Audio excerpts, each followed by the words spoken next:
What's happening, everybody? What's good? Joe Nice, live and direct, January 31st, Sunday night action, Sunday night chats, January 31st, 2021.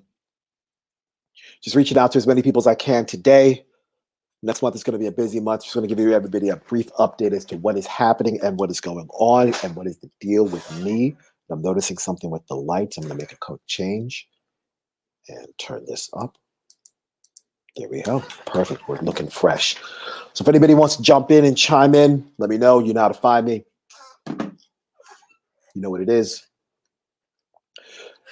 Francois saying LOTC, sir. I have no idea what LOCT means. I don't know what that means, but hey, it is what it is.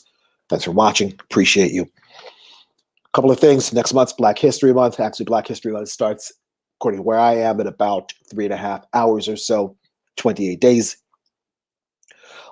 This time last year, when people weren't necessarily thinking about Black lives, I did an entire book series on my Instagram feed. It was titled BHM-2020, where I highlighted a book or some sort of document explaining why things are the way they are in the United States. I might revive that again. I might do a video every day about a book. I'm not sure what I'm going to do. Many of these books that I talked about in that book series that I did on my Instagram highlights, I have over here about a few feet away from me. So it's all good. Francois saying locked. Okay, so you're locked in. That's good. We like people that are locked in, live and direct as usual. Just want to give everybody a brief update as to what I've got coming up for February.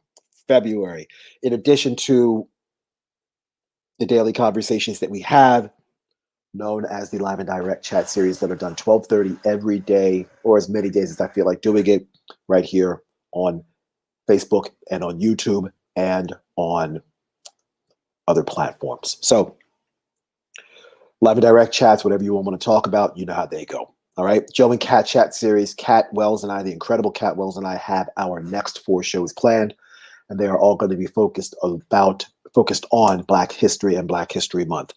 February 2, which is in a couple of days, is going to be women and the civil rights movement. We are going to focus on women who were important figures in the civil rights movement. So Fannie Lou Hamer, Sojourner Truth, Coretta Scott King, Harriet Tubman. You know the names. We're going to be talking about all of them. Okay? Maybe not all of them because we don't have a month. We only have an hour, but we're going to go through as many as we possibly can. February 9th, we are going to discuss music, Black music, and the connections to the civil rights movement. There's plenty to talk about there, and I'm quite excited for that episode. Quite excited about that episode. What are the connections between Miles Davis and James Brown? We're going to talk about that. What are the connections between Black music in the United States, jazz, and Caribbean music, such as mento, reggae, dub, or the Caribbean music that I'm most familiar with, calypso and soca? And how are they all related to Black people? What other forms of Black music are there that are relative to Black people and the struggle? What about spirituals? We're going to discuss all of that on the February 9th episode. February 16th is going to be about books. What books do we feel are important to read?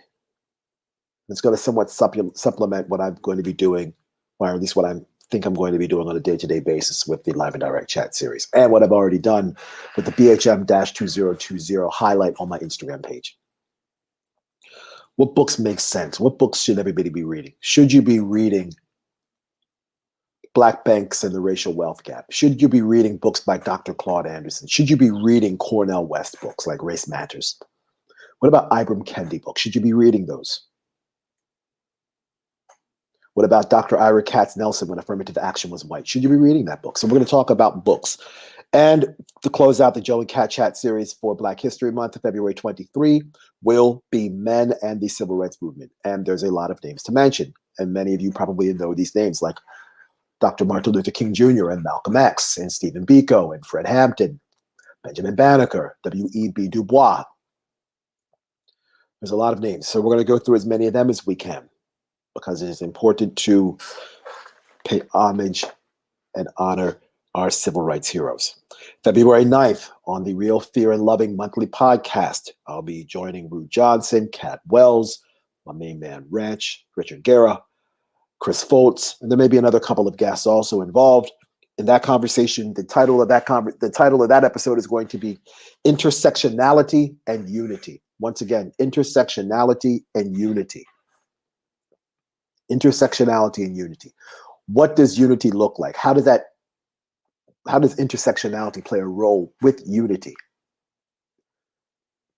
Is the United States incapable of uniting? Do we live in the United States of America, or are we in the divided states of America? If so, why? So we're going to talk about that for about 60 minutes. I also have a feature article that I was happy to do. We did it, me and my main guy, Theo Friedman. He is a journalist in Leeds, England, and he is involved with an organization called the State of the Arts. You can look them up at the stateofthearts.co.uk.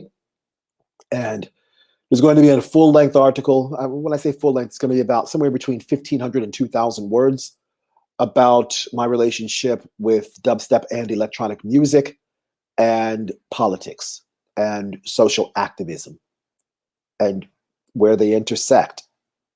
What I would like to see in a more perfect world.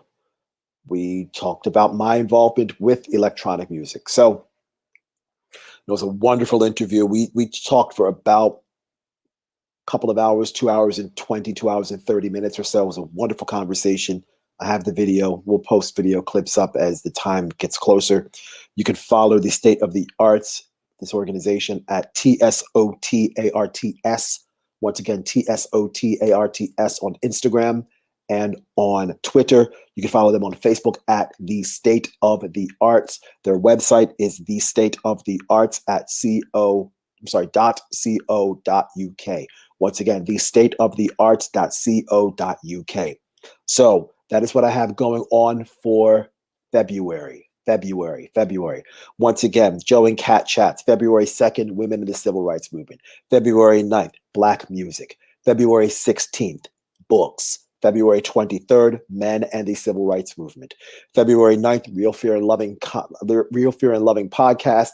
The topic is intersectionality and unity. And again, the full-length piece with my guy Theo and the State of the Arts at thestateofthearts.co.uk.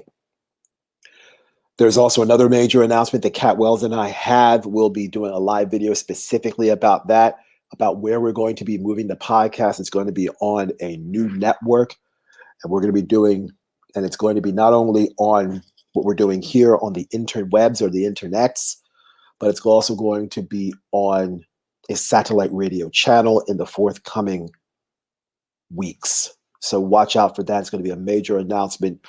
It's going to be an excellent place to continue to build what we are doing with Joe and Cat Chats, and to get and to increase our listener base, and to continue to spread the knowledge and information to the masses, because that's what we enjoy doing. So it's going to be an excellent move for us.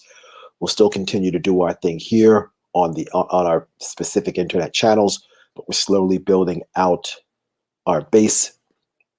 And we're going to be on a satellite radio channel, getting to do what we do. And the podcast will start right around that same time. So I know many of you have been asking, hey, Joe, when's the podcast? What's going on? We'll be able to have that in the next couple of weeks or so. We'll get everything set up, and that way the podcast will be everywhere. So it'll be on all of your places where you would normally get all your podcasts, Apple, Spotify, wherever. You can listen to Joe and Cat Chats as much as you possibly want. If you don't want to see us, you can listen to us, but you're going to get our message, because that's what we're about. We're about delivering the message.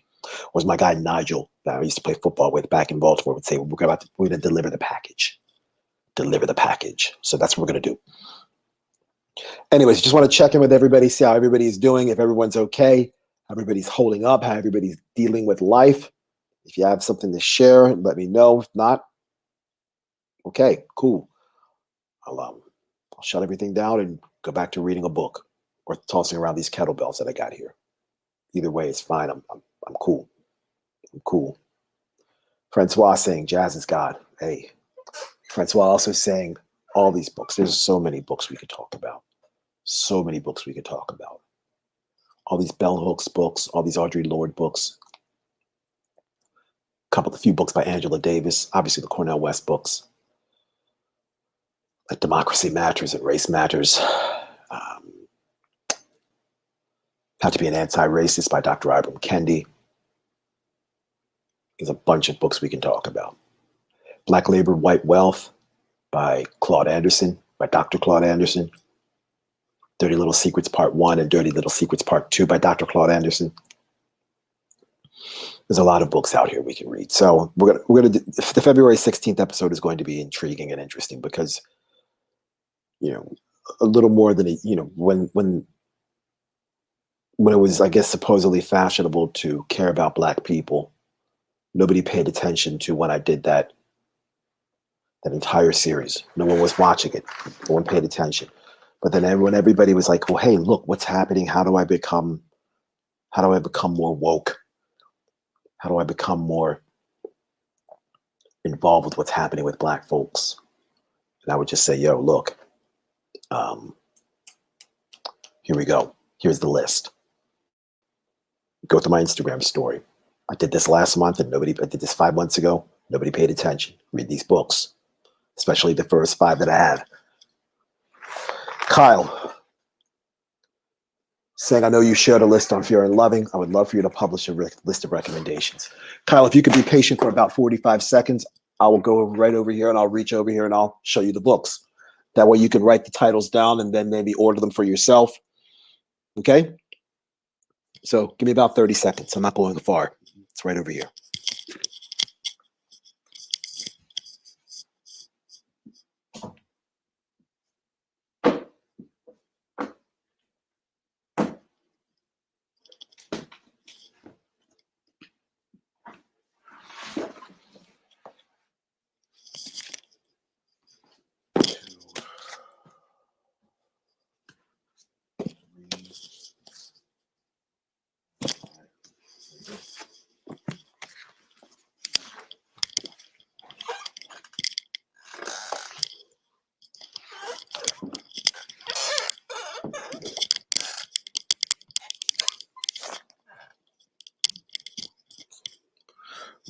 All right, I'm back. Hakeem the Dream, my guy, saying woke is becoming a euphemism for egotistical. Yeah, I agree. Kyle, all right, here we go. Here are the books. All right, if anybody's watching, you're getting a little preview as to what we're going to do on the February 16th episode of the Joe and Cat Chat series. But there's going to be a whole lot more of these books. Some of them I'm just going to talk about. I've read a bunch of the books that I think we're going to go ahead and have, but yeah, it's going to be a good one. It's going to be good stuff. So the first book, again, when everybody talks about, hey, what's going on? Why are things the way they are? When Affirmative Action Was White by Dr. Ira Katz Nelson. If you're going to start with any book, read this book. Read this forwards, sideways, backwards, upside down, left and right. Absorb this, please. Read this. There's a lot here. There's a whole lot here. And it's not a big book. This is only, sure, there's a pile of notes, a pile of footnotes. But in terms, and then obviously you have the appendix in the back. But in terms of the actual book, we're maybe looking 135, 155, 160 pages, 172 pages. Not a big book. All right, you can do this 3-4 days if you read at a brisk pace. Color of Law by Richard Rothstein. This book discusses racist housing policies in the United States. Racist Housing Policies in the United States by Richard Rothstein. I'm going to get this banner out of the way. I'm going to close it out, okay? Talks about racist housing policies in the United States. So when you talk about, let me pull it back here, Richard Rothstein, Color of Law. You can buy this anywhere. You can find it in any bookstore. Look it up. You can get it. Don't buy it off Amazon. All right? If you can buy a local bookstore, use that. Okay, talks about the racist housing policies of the United States. Two in particular: redlining and blockbusting. Redlining began in my hometown of Baltimore, Maryland, in 1910. The mayor of Baltimore at the time, a gentleman named J. Barry Mahul, basically wrote a law saying that if you're black, you cannot buy houses in areas where there's a bunch of white people. And if you are white, you cannot buy houses in an area where there's predominantly black people. The reason why is because a famous black lawyer, McMeekin was his last name, who was a black man who was a Yale-trained lawyer in the early 1900s, wanted to buy a nice house in a predominantly white neighborhood, and the city of Baltimore told him no. And then they enforced that racist housing policy with law, into law. Redlining started in my hometown of Baltimore, Maryland. So if you go and search in neighborhoods around the United States and you wonder, wait a minute, why are all the black people living in this poor area? And why are all the white people living in this really affluent area? And how come they're in close proximity to each other? This doesn't look natural. It's man-made. And the reason why it's man-made is because of racist housing policies like this, like redlining. Joe, what about money? What about money? Color of Money, Black Banks and the Racial Wealth Gap by Professor Mehrsa Baradaran. This is an outstanding book. I will tell you right now, the first 2 or 3 chapters of this book are as difficult of a read as I've ever read in a book. It's quite graphic because of the way that black people were described in the beginning of this book. Black people at one point were property. Black people at one point, as described in this book, were bonds. We were collateral to buy farm equipment. We were collateral to buy other slaves. And I'm going to make sure I say that again in case you missed what I just said. At one point, as described in this book, black people were used as collateral to buy other slaves. This book. Well, Joe, Black Labor and White Wealth by Dr. Claude Anderson. Lives not just outside of the Washington, D.C. metropolitan area. This book's about 30 years old or so. It's a wonderful book. He's the head of the Powernomics Institute and the Harvest Institute, and he gives a plan for Black American economic and social justice.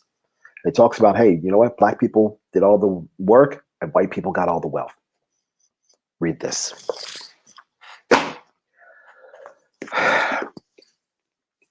And I think this book is one of the finest books that I've ever read, and the level of scholarship in the book that I'm going to show each of you it's off the charts.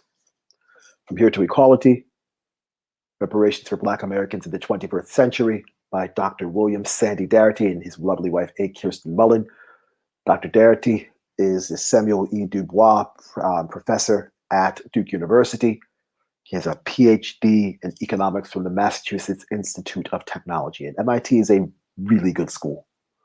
This man knows what he's talking about. Chapter 13 of this book gives an entire plan for reparations for Americans of enslaved Africans. It is an outstanding book. If you just read chapter 13, it is worth the price of this book. But don't read it for just chapter 13. Read the entire book. Read the entire book. If you need to watch a couple of YouTube videos so you understand what this book is actually discussing, go ahead and look up Dr. Sandy Darity, Reparations. There's plenty of videos you can watch. He did a wonderful conversation several months ago with a progressive YouTube talk show host named Tim Black. They talked for about an hour, maybe a little bit longer than that. It's an excellent conversation. Sandy Darity knows what the hell he is talking about. He's a really smart guy.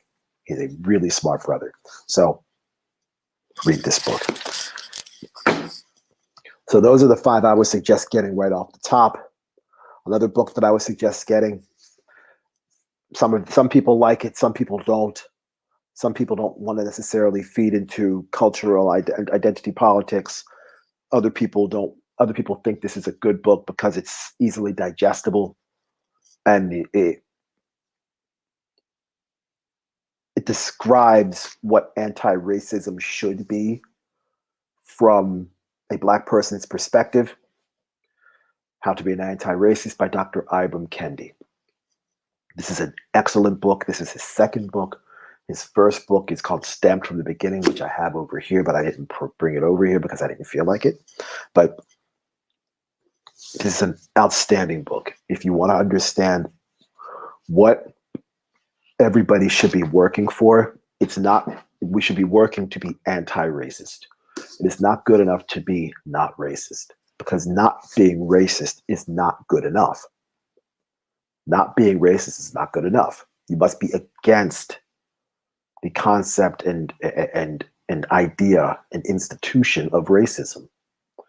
Because if you are not, this is an either or situation. You are either against racism or you are not against racism. You cannot be ambivalent. You cannot be indecisive when racism is knocking on your door. You either are or you aren't. And to be anti-racist means you have to work to constantly be against racism. In a conversation that I had with my sister, Kat Wells, several months back, I compared being anti-racist to having a substance issue. So if you are an alcoholic, or if you have a drug addiction or a drug issue, nobody that goes to Alcoholics Anonymous nor Narcotics Anonymous ever says, I'm a recovered drug addict or I am a recovered alcoholic. No, because every day when you wake up, you have to constantly work at to stay away from being an alcoholic or staying away from using drugs again. You're constantly working at not being an alcoholic or not being addicted to drugs. It's the same sort of concept here. You have to constantly work at not being racist. You have to constantly work at not being racist. And there are times when, for many who have not necessarily been around other Black people or other Indigenous people or other people of color, they may not necessarily understand or know what is racist and what is not. That is where it is your responsibility to do the work. You cannot expect people of color or Black people or Indigenous people to do the work for you when you are the one that has the issue. But books like that, How to Be an Anti-Racist, will certainly help. So, looking incredibly forward to a lot of the conversations I'm going to be having during Black History Month. There's a lot to discuss. There's a lot to talk about, and I will be here. I promise you, I will be here. Again, Joe and Kat Chats, 4 episodes this month. February 2, Women in the Civil Rights Movement. February 9, Black Music. February 16, Books. February 23, Men and the Civil Rights Movement. The February 9th episode, I can't tell you how I've already started working on that one now. I've already started working on it. I mean, for example, what are Aretha Franklin's connections to the civil rights movement? How is she important? Some people may not necessarily know this, but Aretha Franklin's father is a gentleman by the name of C.L. Franklin. C.L. Franklin is one of the greatest preachers in the history of the Black church. It's out of Detroit, Michigan. The legendary C.L. Franklin. Aretha Franklin is her daughter, is his daughter. Aretha Franklin grew up in the church. What about Marvin Gaye? We're going to talk about him. Marvin Gaye grew up in the church. And then when you think about their music and some of what they wrote and some of what they sung, Aretha Franklin had a song called R-E-S-P-E-C-T, Find out what it means to me. She had an entire album, I think in 1975 or 76, called Young, Gifted, and Black.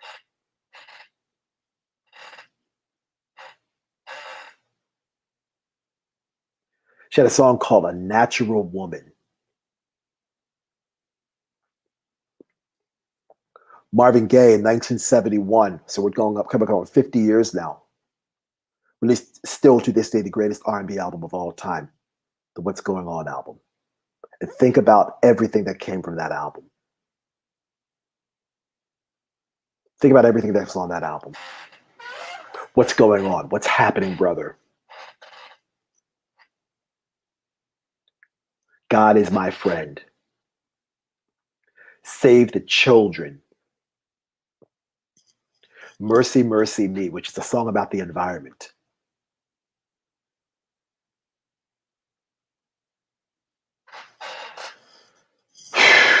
Flying high in the friendly sky.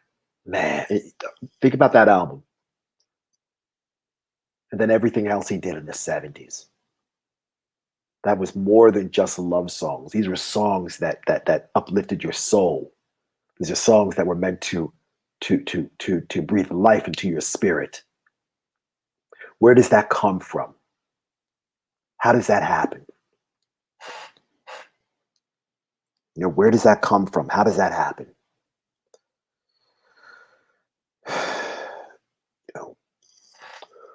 What about Paul Robeson? Paul Robeson, who may be the most accomplished human being of all time. Maybe ever. All-American football player, I think at Ohio State, played a couple of years in the National Football League. He was a hyper polyglot. Like, Joe, hyper polyglot, what the hell? A polyglot is a person that speaks more than, I think the official number, I think is 5 languages. He was a hyper polyglot. Supposedly, he spoke 22 languages fluently. Classically trained actor and an opera singer, Paul Robeson. We're going to discuss him. What about Bob Marley? What about Bob Marley? How does his music play into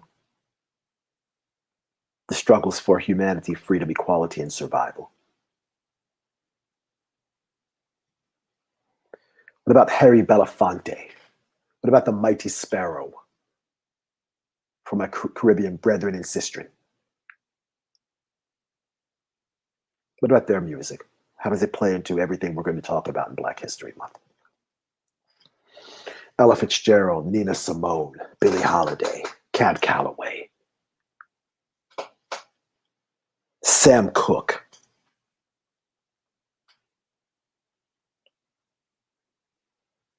James Brown. James Brown had a song that said, "Say it loud, I'm black and I'm proud." Come on, what else is there? James Brown wanted to be independent, and James Brown had a 6th grade education. And he knew more about life and society than people that had 2 doctorate degrees. James Brown sung on a mic and he said, "I don't want nobody to give me nothing. Open up the door, I'll get it myself."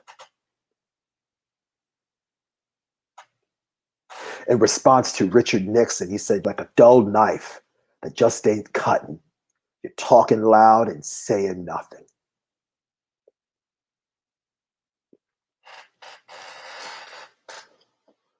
What about Miles Davis? Son of a dentist from East St. Louis, Missouri. Miles Davis, an accomplished Golden Gloves boxer. I got his autobiography right over here too. What about John Coltrane, who may be the greatest musician in the history of history? I don't mind saying this, but it may be an apples and oranges and pears argument, but I'll go ahead and say it anyway. I firmly believe that John Coltrane played tenor saxophone than any other musician played any other respected instrument. I will say that again in case it went over your head. I firmly believe that John Coltrane played tenor saxophone better than any other musician played their respective instrument.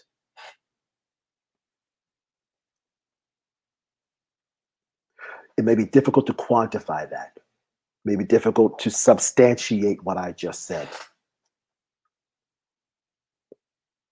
But when you think about what John Coltrane did with his life and his music and how voracious he was in terms of learning his instrument and how much he practiced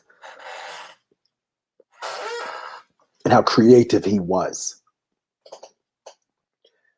it'll be difficult to make an argument that anybody did more with their lives and devoting their lives to music than John Coltrane did with his.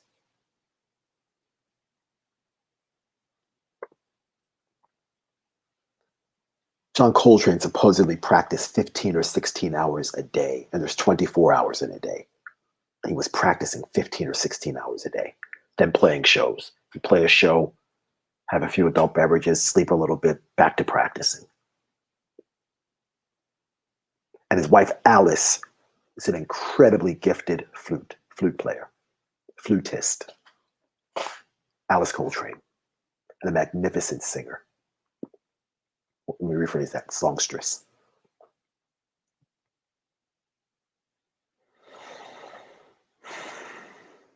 So there's a lot to talk about. The music episodes, I can't wait for that. The books episode, you got a preview right now. February 23rd, Men of the Civil Rights Movement. I want to cover a lot of people in the Men of the Civil Rights Movement. MLK, Malcolm X, Marcus Garvey, Fred Hampton, Stephen Biko, W.E.B. Du Bois, Crispus Attucks, Benjamin Banneker,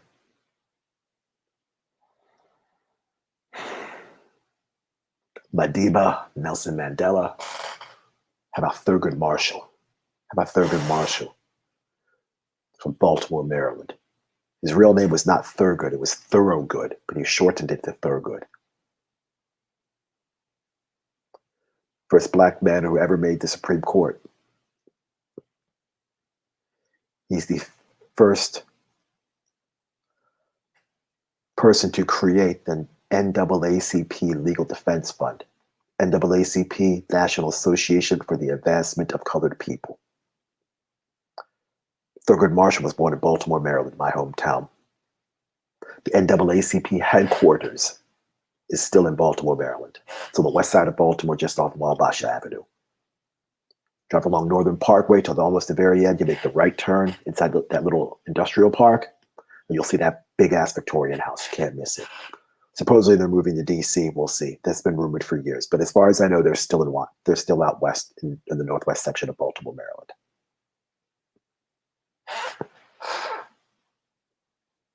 So there's a lot to talk about. There's a lot to talk about this month. And there's going to be people that are going to say, well, hey, well, Joe, you're only covering Black History Month. What about White History Month?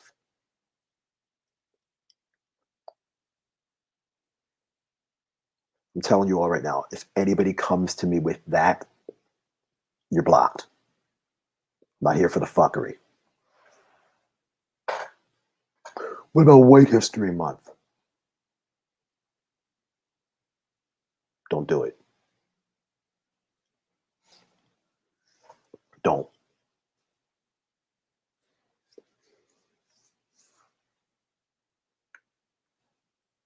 Michelle McNally saying, music and books are my favorite things. I agree. I like them too.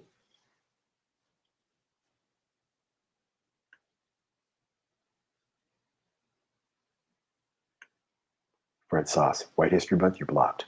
That's what it is. I'm not messing around. Michelle saying, I started my morning with Aretha Franklin, Sunday mornings with Aretha. Can't ever go wrong with that. Can't go wrong. Can't go wrong.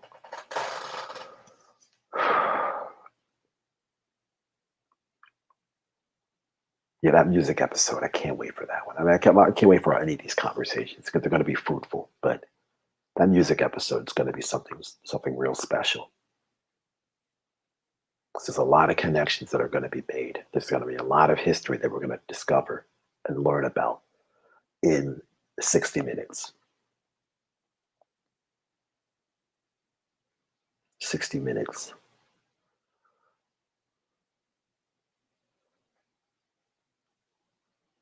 Why does 39 years later, why does Grandmaster Flash and the Furious Fives, the message still resonate? When Melly Mel walks along that sidewalk in New York City and says, "Don't push me because I'm close to the edge. I'm trying not to lose my head." Ha ha ha ha. It's like a jungle sometimes. It makes me wonder how I keep from going under. Those were five black guys from New York City that said it's like a jungle sometimes. It makes me wonder how I keep from going under. Fast forward to 1987. You had four white guys and a biracial guy from Los Angeles, California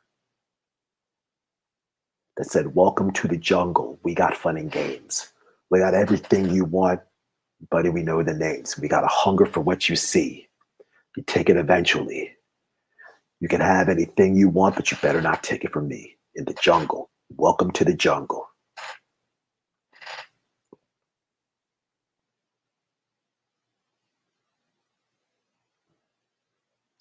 Same jungle that we're talking about, just two different perspectives. The group of black people were like, "Don't push me because I'm close to the edge.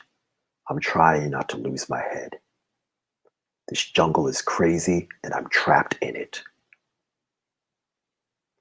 The four white guys and the biracial guy being Slash, told you in no uncertain terms in that third verse, if you got a hunger for what you see, you'll take it eventually. You can have anything you want, but you better not take it from me in the jungle.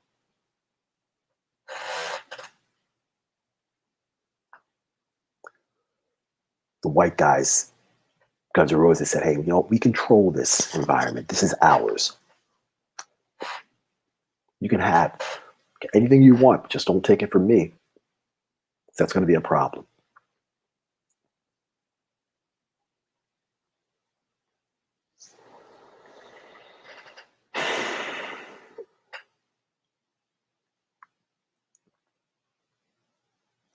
We're going to talk about hip hop in that music episode too. We're going to see if we can get to some hip hop albums also. We're going to talk about Grandmaster Flash and the Furious Five, the message. We're going to talk about Public Enemy, Fight the Power.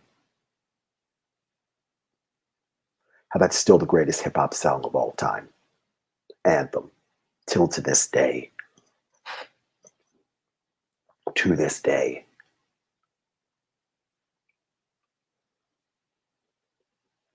We're going to talk about Nas Illmatic and why that album still matters 26 and a half years later.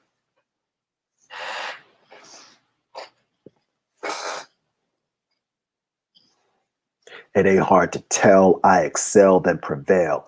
The mic is contracted. I attract clientele. My mic check is life or death. Breathing the sniper's breath. I exhale the yellow smoke of Buddha through righteous steps. Deep like the shining, sparkle like a diamond, sneaking Uzi on the island in my army jacket lining. Hit the earth like a comet invasion. Nas is like an Afrocentric Asian, half man, half amazing. Because in my spiritual, I can express through song, delete stress like Motrin and extend strong. I sit in my wet with Medusa, lift a shotgun from hell, from the spliff that I lift and inhale. It ain't hard to tell. Come on.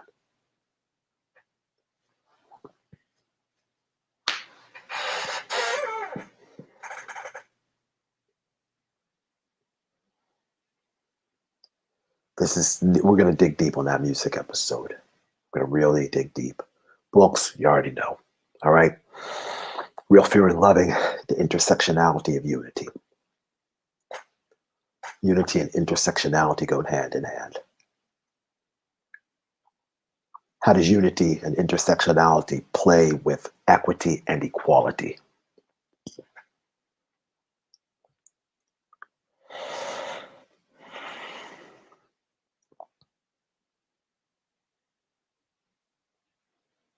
It's a lot to discuss. And again, the piece, 1,500 word piece with stateofthearts.co.uk. Honestly, that piece could have been 2,500 words. That could have been 3,000 words. We talked about a lot of stuff and covered a lot of ground in 2.5 hours. But it's going to be 1,500 words, maybe something like 1,500 to 2,000 words. And yeah, we talked about a whole bunch in that article, in that interview. So I'm looking forward to that. And whatever else comes up, it comes up. All right.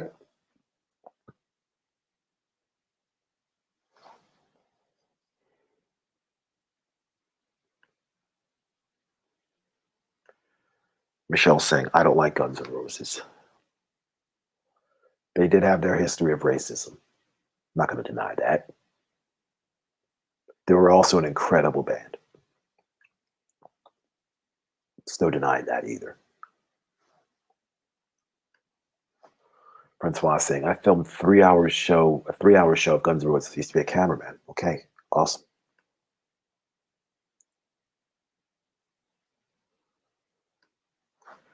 Guns N' Roses is probably the most racist band around BTW. Probably. I mean, they had their, yeah.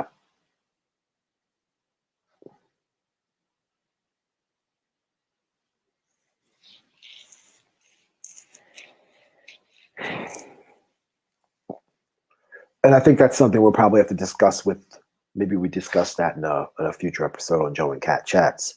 Maybe that's a conversation that we have with the Real Fear and Loving, is how do you reconcile music from the people that make the music? How do you deal with that? You know, is there a shut off switch? You know, is there a tolerance quotient with how much racism or misogyny you're willing to put up with until you no longer like that artist's music? Where do you draw the line? Maybe that's a conversation that needs to be had, because there's plenty of people that have listened to other artists but don't like what the artists have done in their lives.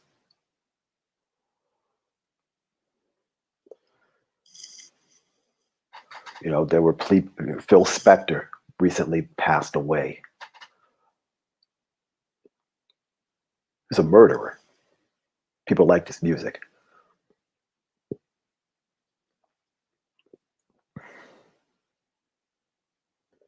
Gary Glitter, one of these glam rock musicians from the late 60s and early 70s. It's a child molester. Where do you draw the line?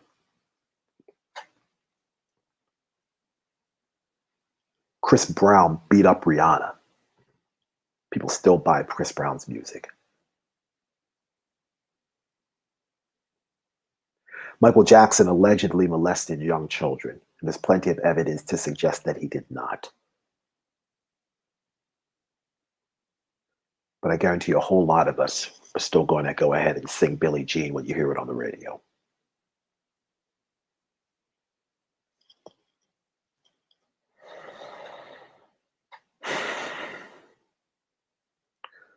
Whitney Houston abused drugs.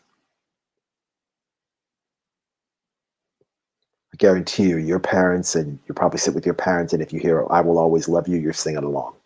And you hope you could hit that high note towards the end.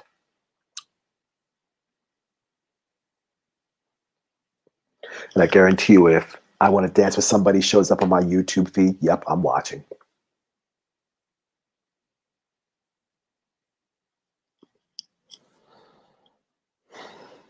So I think that's a future episode.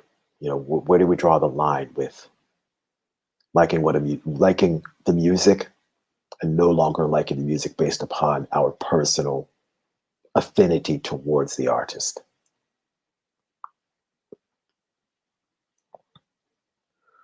It's something I think we need to explore. Because I'm sure there's probably plenty of artists in the electronic dance music that have done some dastardly deeds that we don't like them anymore. We don't like their music anymore. You know, where does cancel culture play into all of this?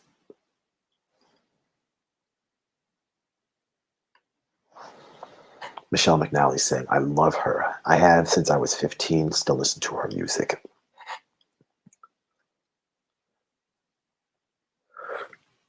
Just so everybody, and I mentioned Whitney Houston just randomly.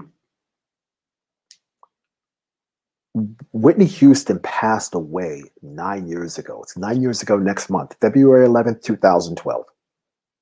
February 11th, 2012. We're coming up on almost 10 years of Whitney being gone. 10 years of Whitney being gone. And I remember exactly where I was when I found out that she died. And I'll tell that story during the music episode. Or I might just do an entire live and direct chat just to Whitney Houston on the anniversary of her passing, because I feel that might be a bit more appropriate. But yeah, my God. I turned 45 years old in March. And I know there's some people who can remember maybe Whitney towards the tail end of her career, maybe the comeback. But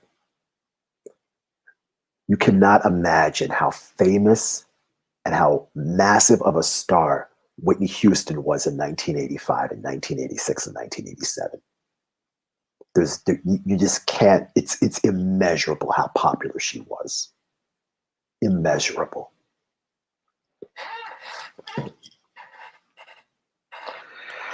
And I don't necessarily have a problem saying this, and one of my lights just went out. That's whack. Because if a plug came out of the wall, of course.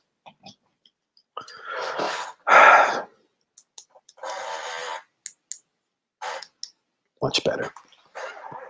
I don't have a problem saying this. I have people who I went to grade school with who told me this when I was 9, 10 years old. Who told me this. Their parents told me this when we'd all eat fruit roll-ups before we go out and play kickball for recess. And I had parents tell me this. I had parents tell me, you know what? I wasn't good with so-and-so having a poster of a black musician on my son or daughter's wall.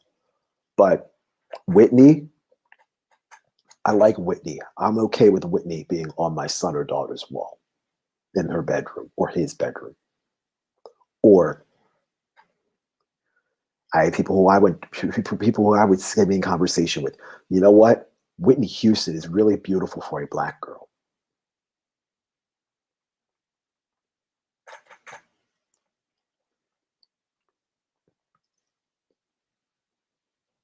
You hear that too. So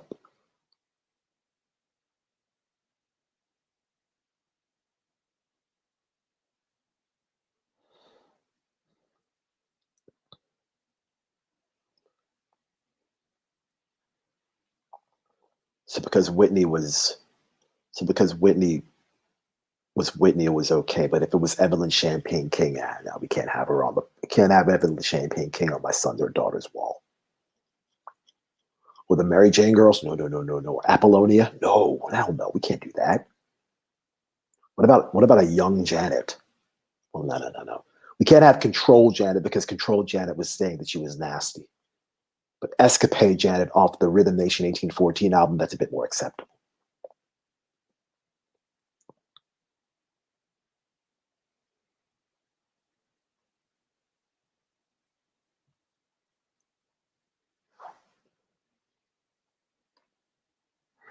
Michelle McNally saying superstar. She was, again,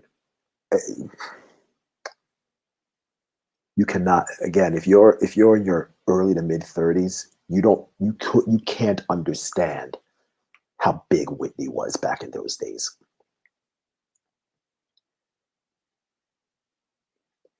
And Whitney was massive And Whitney was not nearly as big as Prince and Michael in the 80s.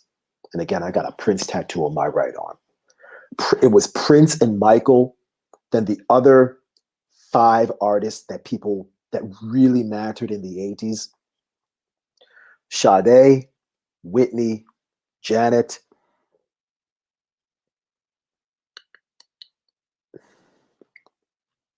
George Michael, Phil Collins. I'm going to say them again. Sade, Janet, Whitney, George Michael, Phil Collins. Those are the 7 artists in the 80s that truly moved the needle whenever they put music out. Prince, Michael, Janet, Whitney, Sade, George Michael, Phil Collins. Like, well, Phil Collins? Yeah, Phil Collins was a monster in the 80s. Don't fool yourself. The Hello, I Must Be Going album, the No Jacket Required album, the Face Value album, then the stuff he did with Genesis in the late 80s, the reformed version of Genesis when he became the lead singer, not the original version of Genesis when Peter Gabriel was the lead singer and Phil Collins was the drummer. Completely different group. And George Michael in the 80s, please. You kidding me? That Wham! Make It Big album, you know how many people bought that album? Then his solo effort, the Faith album. And how many tunes were on that Faith album? Father Figure, I Want Your Sex, Faith. That album had everything. Everything. Madonna. Enough said on Madonna. Early 80s Madonna was incredible. It was incredible. Late 80s, early 90s Madonna wasn't as fun. Janet's first 2 albums in the 80s, quite honestly, were terrible. They were terrible. And those were the early 80s Janet albums when she was still she was still Charlene from Different Strokes. And then she played Cleo Hewitt from the TV show Fame. And yes, I'm dating myself because I remember watching Fame when I was a kid. Then the Control album came out in 1986. Jimmy Jam and Terry Lewis on production. The rest is history. Rhythm Nation, 1814 and 1989. Oh gosh, let me think. Velvet Rope was 93. The self-titled Janet album, where she's covering herself up, was 97. 2001 is the Velvet Rope. You'll be hard-pressed to find a better 15-year run of albums in pop music history than Janet from 1986 to 2001. Good luck. And the majority of that music was produced by Jimmy Jam and Terry Lewis. Minneapolis.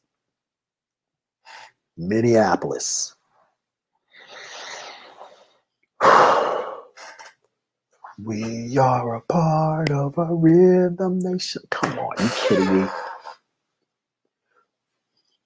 know how many schoolgirls in 1989 were latchkey kids and used to wear their keys to their house on their ears because Janet had the keys in her ears and wore them as earrings?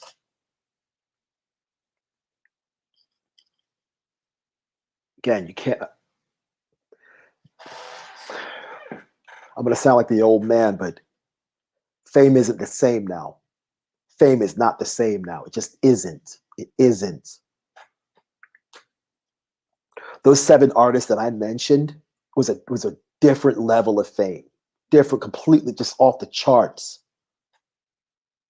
If you dig into R&B, the 2 R&B artists, and again, I just mentioned 7 pop artists, 2 R&B artists, well, I shouldn't say 2, it's probably more like 3 or 4, but the 2 that everybody was like, yo, okay, hey, they just put out a new album, gotta buy it. Really the 3, I'm gonna say 3. The 3 R&B artists that everybody bought in the 80s, Anita Baker, because it was Anita, my gosh, Freddie Jackson, Luther Vandross. If you went to your share of cookouts, you played some Freddie, you played some Luther. And Luther's run in the 80s was nuts. Please. Are you kidding? 80s Luther?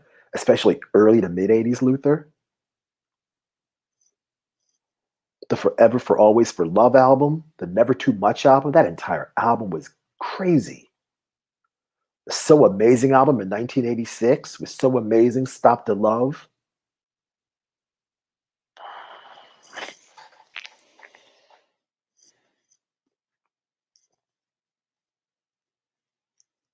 And Luther's best song, actually, let me rephrase that. My favorite Luther song isn't even on any of his albums that he put out in the 80s. My favorite Luther song is a song called She's So Good to Me, and it's off the Goonies soundtrack.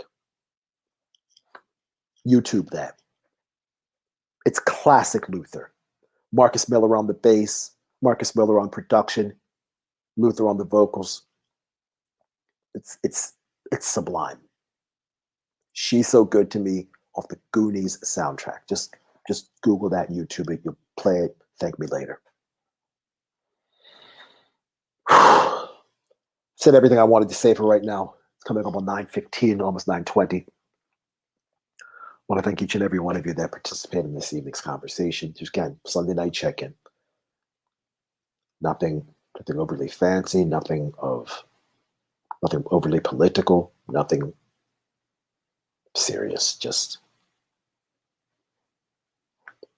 chats with me and you and me and everybody out here. All right? Dr. Rude Johnson saying, my first live concert ever, Rhythm Nation. Oh, I saw Janet back in the 80s also. I won tickets. Man, Janet. Janet, boy. Janet was,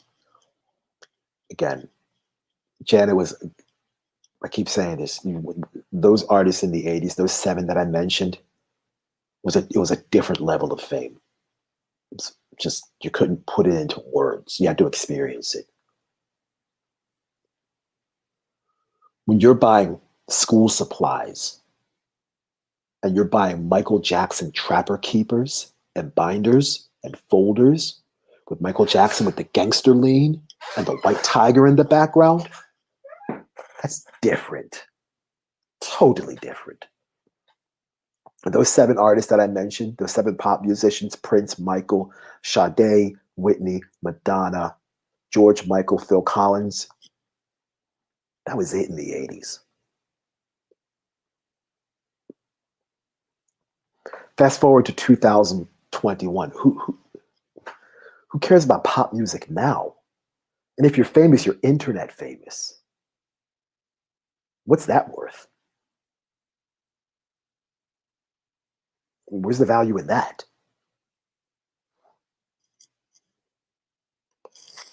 Michelle's saying, February is so exciting, going to learn lots. Hey, well, you know what? I appreciate that, Michelle. It's not even about learning lots. I'm looking forward to sharing with everybody because there's a lot that I want to put out there to the world.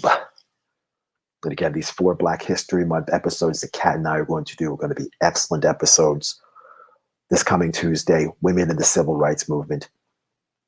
The 9th, music. The 16th, books. A couple of days before, we're going to make our big announcement about where we're going to be doing a lot of where we're going to be putting our podcasts. It's going to be on a satellite radio station. Looking forward to that. February 23rd, Men in the Civil Rights Movement. Real Fear and Loving, Intersectionality and Unity. We're going to be doing that. The article in the State of the Arts out of Leeds, England. Love Leeds. Always a good time in Leeds. That's coming. It's about 1,500 to 2,000 words. Easy reading. And it's a lot in that article also. We're going to put some video clips up because we saved the interview. Vincent Lowell Banks, love from Minnesota. Minnesota. Minnesota. We talk about Minnesota. Minneapolis. Out to Eric, 1/3 attorney in sound. What's good, buddy? Michelle, thank you for you, sir. Thank you, Michelle. Appreciate you. My God, Dansby, love you, Dansby. Yo, look, Dansby, we'll talk this week. It's been crazy. Please give Dallas my best. Stay tuned. Peace.